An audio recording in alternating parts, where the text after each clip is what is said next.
Hello everyone, thanks for tuning into the latest opinion poll tracker video for March 2025 from the Gavin Partridge YouTube channel. So we're going to bring you more polling data, and we're going to be having a look at the next UK general election prediction from electoral calculus updated at the end of February based on the opinion polls that were conducted during the month of February. So we'll go through those polls as well and have a look at those also.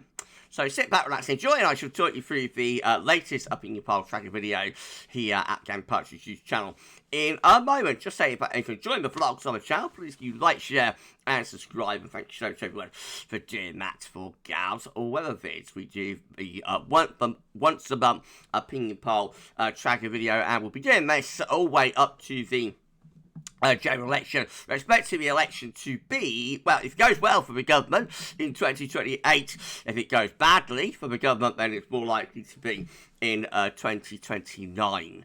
So we shall see. We're a long way off from a general election, of course, but each month get a little bit closer, and so it'll be interesting to see how polling or opinion changes with these polls through the coming months. Anyway, let's crack on then. So I'm going to turn off the webcam, and then we're going to go to electoral calculus. So in 5, in 4, in 3, in 2, in 1. Boom! And here we go. The latest prediction is rather a shocker. They are saying that Reform is short 134 of a majority. Note that's a change from last month's tracker video and the prediction last month when it was Labour, I think, short of a majority by 117 seats. I did say in that video that we may see the prediction shift from Labour short to Reform short. So still going for a home parliament, but this time instead of a central prediction of Labour being the biggest party, we've got a central prediction of Reform being the biggest party. This is a real shake-up, for so long, the duopoly of the Conservative parties and the Labour Party, has dominated British politics, but this is looking like a very significant, possibly temporary, possibly permanent change. It's very difficult to know, but for the moment we are seeing something really quite dramatic going on. Anyway, let's go through the columns then. So we've got the Conservative Party columns here: Labour, Liberal, Reform, Green, SNP, Plaid, and others are down here. 2024 votes and seats just here, and then the predictive columns are just here. So, based on the opinion poll conducted during February 2025, electoral calculus has a predicted share of the vote for Conservatives of 21.9%. That's down from the already very bad, well, absolutely shocking, terrible, worst performance on record performance that they did in the 2024 general election, where it's on 24.4%. Electoral calculus also now has Labour on a predicted share of the vote of just 24.7%. That's a really bad number as well for them to be on, down 10% from what they got, exactly 10% actually, from what they got in 2024. Liberal Democrats are up slightly on a predicted share of vote of 13.7, up from 12.6. But the big winner, the big gainer in this is Reform, on now on a predicted share of the vote of 25.8%, nearly 26%, up from the 14.7% that they got in 2024. Greens also up from 2024 on 8.3%. SNP up a little bit on 3%. And Plaid unchanged on 0.7%. Others are actually down from 3.5% to 1.8%. Note the predicted share of the vote now has Reform in the lead by about 1% compared to Labour's 24.7, Reform on 25.8%. And what does all this do in terms of the seat prediction? Well, Conservatives have a central seat prediction of 142 seats. Labour with a central seat prediction of 178 seats. That's down from 412 in election 24. Liberal Democrats Democrats, despite their share of vote being up slightly, were actually down slightly in seats, down from 72 to 66. Reform on 192, so both in terms of predicted share of vote and predicted seat share. From a central prediction, Reform are ahead of the other parties, and that is why we see the current prediction shift from Labour short of a majority to Reform short of an overall majority. Greens on a central prediction of 4 seats, that's unchanged from what they got in 2024. SNP go up a lot on a central prediction of 43%, up from the 43 seats, I should say, up from the 9 seats that they got in the last election. And applied on a central seat prediction of 2 seats. Of course, there's a margin of error with that. So, at the high end, the Conservatives could be as high as 262. At the low end, they could be down to 51 seats, total oblivion.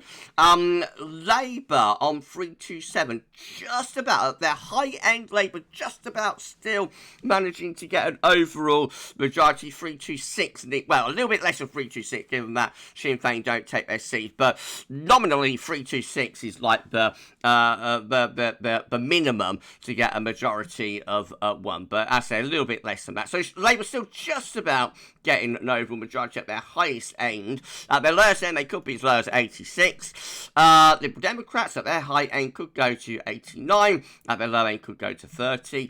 Reform at their high end could be on 341. An overall majority, that would be an overall majority of about 15-20 seats, I think. So, you know, that's a bit of a shocker as well. The party getting the biggest overall majority at the high end is Reform. At the low end, they could be down on just 73. Greens could go up to 19 seats, could be as low as 2. And SNP could be as high as 46 seats, could be as low as 50. I think 46 is all of the seats on. So sorry, everyone, I think 46 seats is all the seats in Scotland. Plaid on could be as high as 7, could be as low as 1. And then, of course, we come down to the Northern Irish parties down here. Overall prediction, therefore, is Reform short of an overall majority of 134 seats with electoral calculus. And these are the opinion polls that that prediction is based upon during February. So the first poll of the month is this one. It's more in common. And they actually have the Conservatives on leading on 2% in that poll. Conservatives on 26, Labour on 24, and Reform on 24 as well. YouGov came out, and I think that's the first time YouGov had Reform in the lead, a 1% lead for Reform there, 25% for Reform, 24% for Labour, 21%. I think that is for the Conservatives just there. There was a Techni poll that had a you had a tie. Oh, we had a Find Out Now poll with a 4% Reform lead. Reform on 29%, virtually hitting 30%. Labour on 25%, and the Conservatives on a catastrophic 18%. Just a little bit of red within the overall lead column, you'll notice. So, Opinium had Labour with a 1% lead on that poll. 27% Labour, 22% Conservatives, 26% for Reform. They had another YouGov with a 1% Reform lead, and then a Find Out Now poll with, I think, the biggest Reform lead so far, in this parliament, a 6% lead for Reform, 29% Reform, 23% for Labour, 21% for the Conservatives. Lord Ashcroft, Michael Ashcroft, peer of the realm and former Conservative Party donor, now opinion pollster, had a decent Labour lead, actually 5% lead there in that poll for Labour, 28% for Labour, and Conservatives and Reform tied on 23%. More Reform leads then followed. We had YouGov again, this time with a 2% lead for reform. More in Common, first time they had reform with a lead, I think. A 1% reform lead in that poll, find out now. Again, 4% reform lead, and technically, I think the first time they had reform in the lead with a 1% lead. Another Opinion with Labour on with Labour on a 2% lead. And then we had a More in Common poll with a Conservative lead, 1% for Conservatives, so that was 23% for 23% for Labour, 25% for Conservatives, and also 24% for Reform. And then YouGov and BMG with 1% Reform leads, I should say. And then we finished off with a Find Out Now poll again with a 5% Reform lead on that poll. Basically, within the margin of error, the three main parties are roughly around 25%, I think. But it has edged very slightly to Reform being a little bit ahead of that. Reform on quite a few of these polls are, 26%, 28%, 26%, 27%. And so that's the reason, of course, 29% down here. That's a bit of an outlier, I think. And again, 29% just there.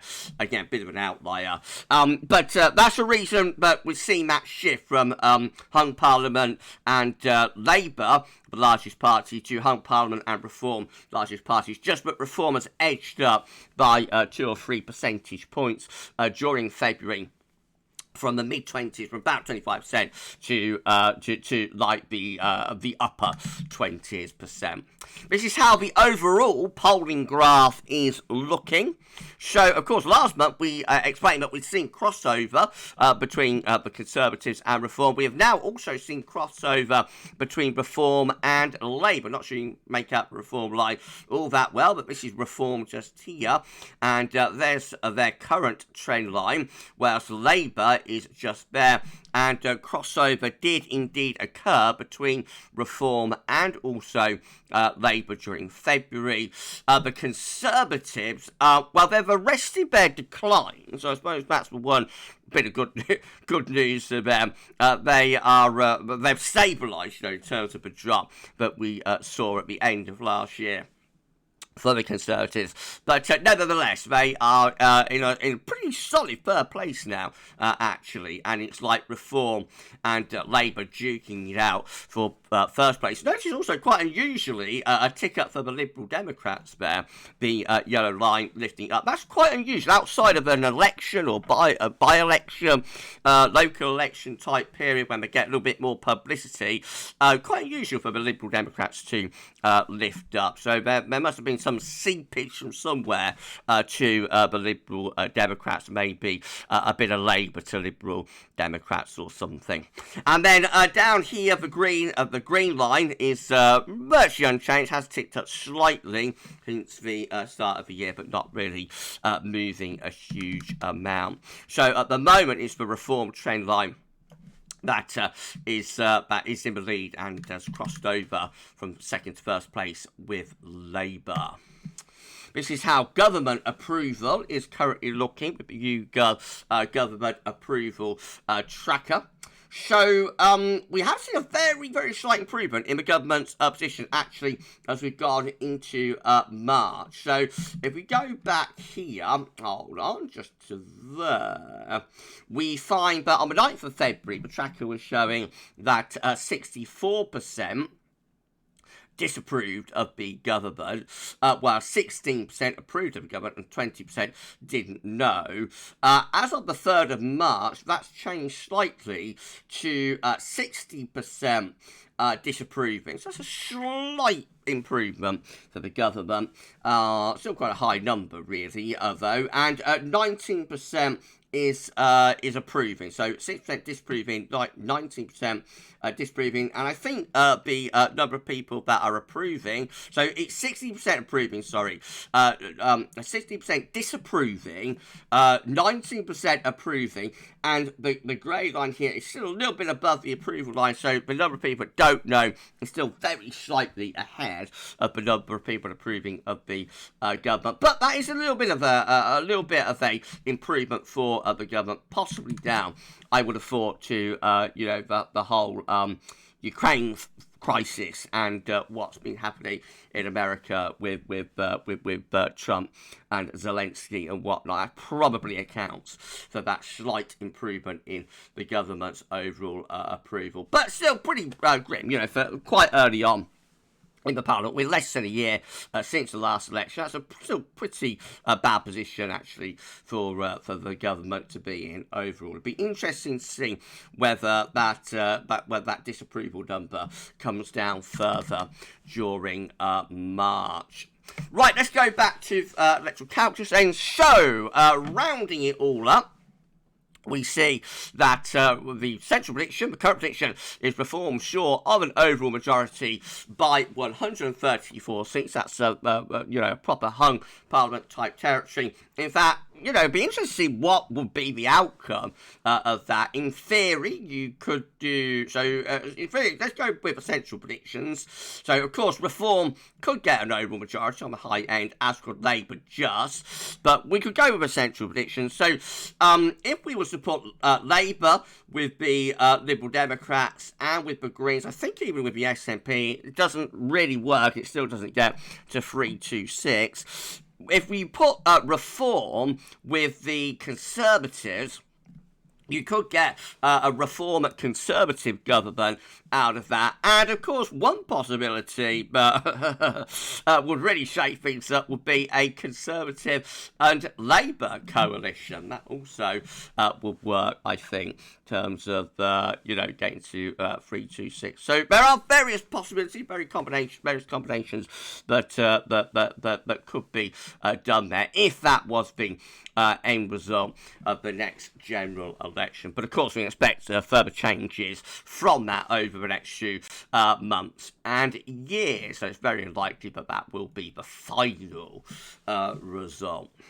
Anyway, for now, for this month, we see a hung parliament reform short of an overall majority by 134 seats. We'll do it all over again next month, so we'll have another prediction from electoral calculus next month.